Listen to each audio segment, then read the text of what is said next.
times 4 nyo, ha? Para sigurado. Sa texting nakasalalay na malaki, kinakabahan ako. Nung narinig po namin yung mga comments ng judges po, medyo natatama kami. Sa tingin po namin, hindi naman po sa kami po yung sinasabihan. Pero syempre po, hindi pa rin namin maiiwasan na mag-isip na siguro sa amin nga po yun.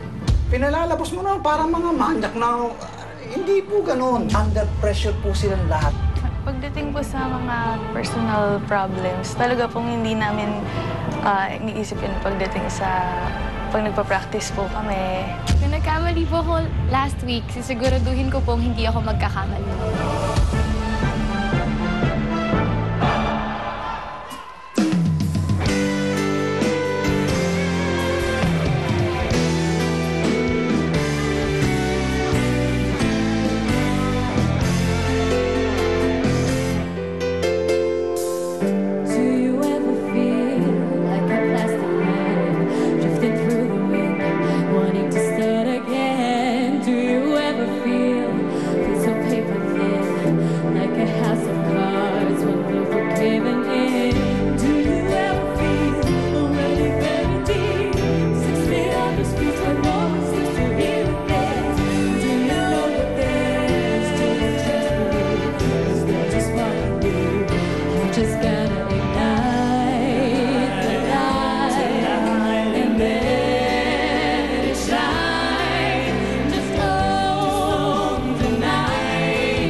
All right. Okay, let's do it this way. Who wants to go first? Judges. Sino gusto mo muna?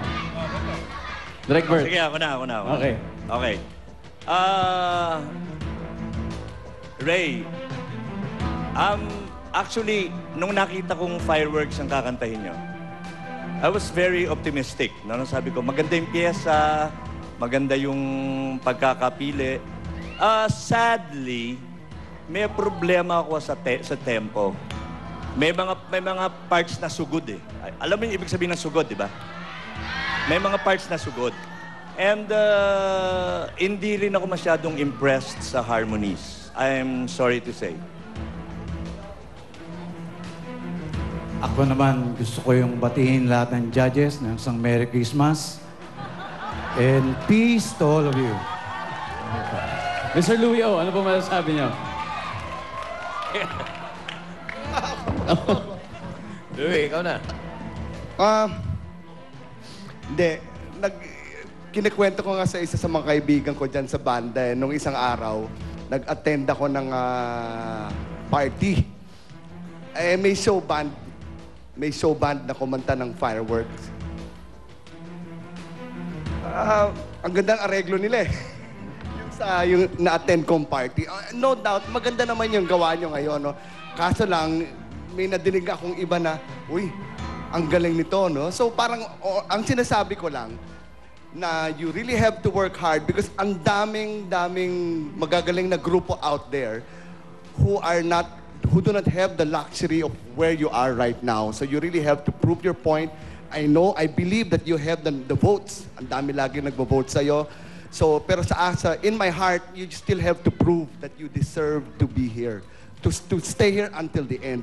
You caught my heart in the beginning, but medyo nag-plateau na siya. Yun lang.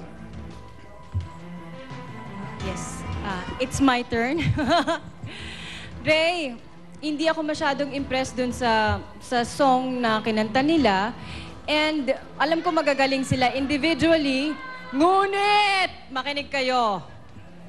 Ray, kung naalala mo, nag-suggest ako ng song na feeling ko, china-challenge ko kayo na nung si Nomer ang kumanta ng Bohemian Rhapsody, ang sabi ko masyadong ambitious para sa bata na kantahin yon.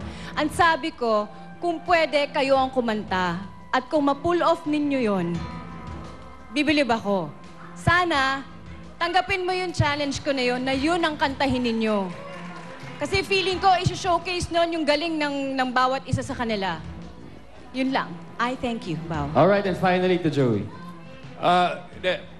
Si Ray Valera, isa sa hinahangaan ko yan. Magkababayan kami niyan, taga Bulacan. Alam mo naman sa Bulacan, diyan gawa talaga ang fireworks. Oh, hindi. Makinig kayo, sa Mekawayan. Diyan gawa pakinggan niyo ako. Diyan gawa ang fireworks. At alam niyo naman ang fireworks, merong magandang putok, merong supot. Hindi. Pero gusto ko sabihin,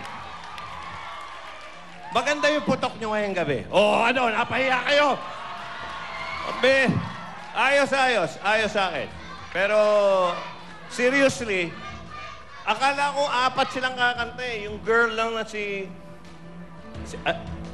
yung magandang sexy. Si Janina. Si Janina lang para sumolo eh. Kaya, siguro, nabitin lang ako sa So What. Pero, Happy Valentine, Ray. Sinadya ko po na tumabi muna yung dalawang lalaki. Masyadong mainit sa mata eh. Hindi. Wala.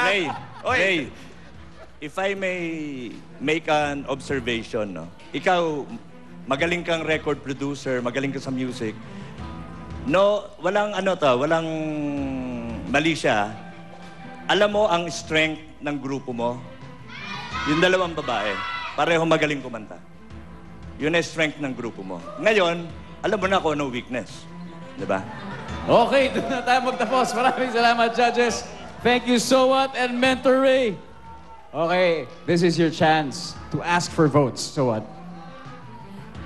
Please text Prodigy space So What and send to 367 or 2344. All right, eto na ang ating